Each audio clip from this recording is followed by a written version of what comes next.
கர்த்தருக்குள் பிரியமானவர்களே, எல்லோரும் சந்தோஷமாக இருக்கிறீர்களா? எல்லோரும் சந்தோஷமாயும் மகிழ்ச்சியாயும் இருக்க வேண்டும் என்பதே தேவன் நம்மிடத்திலிருந்து எதிர்பார்க்கிற ஒரு காரியமாக இருக்கிறது. கர்த்தருக்குள் பிரியமானவர்களே, இந்த நாளில் பிதாவின் சித்தப்படி செய்ய வேண்டும். மத்தேயு 7:21 வசனத்தின்படி சில வார்த்தைகளை நாம் தியானத்துக்காக இந்த வார்த்தையை நாம் எடுத்துக்கொள்வோம். பரலோகத்திற்கு பிரவேசிப்பதற்கு 4 நிபந்தனைகள் உண்டு. 1, மனம் திரும்ப வேண்டும். 2, ஜலத்தினாலும் ஆவியினாலும் ஞானஸ்நானம் பெற வேண்டும். 3, பரிசேயர் சதுசேயர் என்பவர்களுடைய நீதியிலும் அதிக நீதி உள்ளவர்களாய் இருக்க வேண்டும். 4, பிதாவின் சித்தத்தின்படி செய்கிறவர்களாய் இருக்க வேண்டும். இந்த 4 காரியங்களும் நாம் பரலோகத்துக்குள் பிரவேசிப்பதற்கு செய்ய வேண்டிய முக்கியமான நிபந்தனைகளாகும். பிதாவின் சித்தத்தை செய்ய நம்முடைய சுய சித்தத்தை அவருடைய பாதத்திலே அர்ப்பணித்து, உம்முடைய சித்தத்தை செய்ய என்னுடைய சுய சித்தங்களை எல்லாம் அர்ப்பணிக்கிறேன் என்று அர்ப்பணிக்க வேண்டும். நம்முடைய வழியை காட்டிலும் தேவனுடைய வழி 1000 மடங்கு பெரிதாக இருக்கிறபடினால பிதாவின் சித்தத்தை செய்வதற்கு நம்மை அர்ப்பணிக்கும் பொழுது அது ஆசீர்வாதத்தையும் மேன்மையும் கொண்டு வரும். இயேசு கிறிஸ்து எப்பொழுதும் பிதாவின் சித்தத்தை செய்யக்கூடியவராகவே இருந்தார்.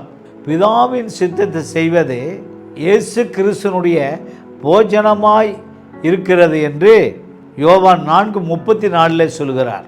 எனக்கு சித்தமானவர்களை செய்யாமல் என்னை அனுப்பினவருடைய சித்தத்தின்படி செய்யவே நான் நாடுகிறேன் என்று இயேசு சொல்லுகிறார். யோவான் 5:30 வார்த்தையிலே அப்படியாய் சொல்லப்படுகிறது.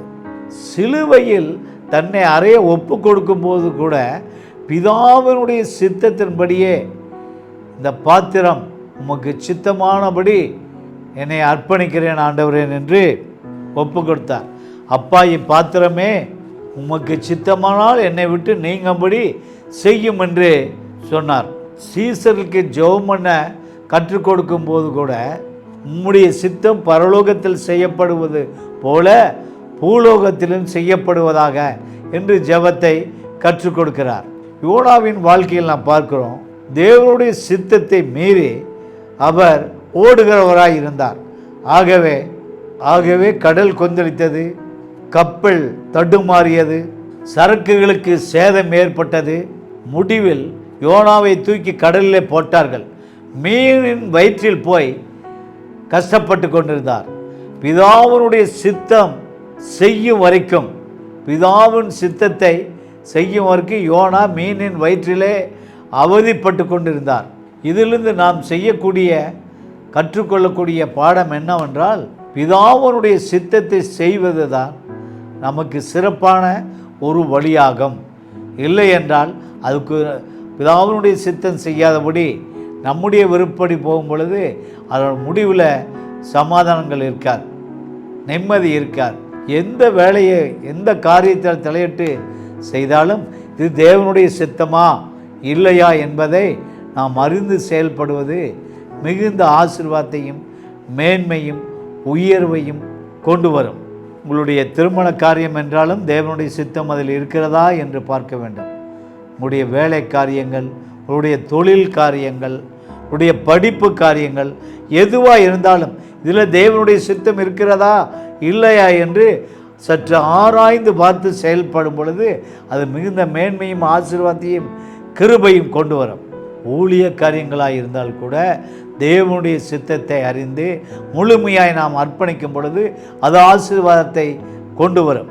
கர்த்தருடைய சித்தத்தில்தான் ஆசீர்வாதமும் உயர்வும் மேன்மையும் பாதுகாப்பும் உண்டு. உலகமும் அதன் நிச்சயம் ஒளிந்து போகும். தேவனுடைய சித்தத்தின்படி செய்கிறவனோ என்றென்றைக்கும் நிலைத்திருப்பான் என்று 1 யோவான் 2:17 வார்த்தையிலே பார்க்கிறோம். ஆகவே பிரியமானவர்களே, எப்பொழுதும் எதை செய்தாலும் தேவனுடைய சித்தத்தையும் திட்டத்தையும் அறிந்தவர்களாய் காத்திருந்து ஜெபித்து அதை ஆராய்ந்து பார்த்து செயல்படும் பொழுது நமக்கு மேன்மையும் ஆசீர்வாதம் உயர்வும் வரும்.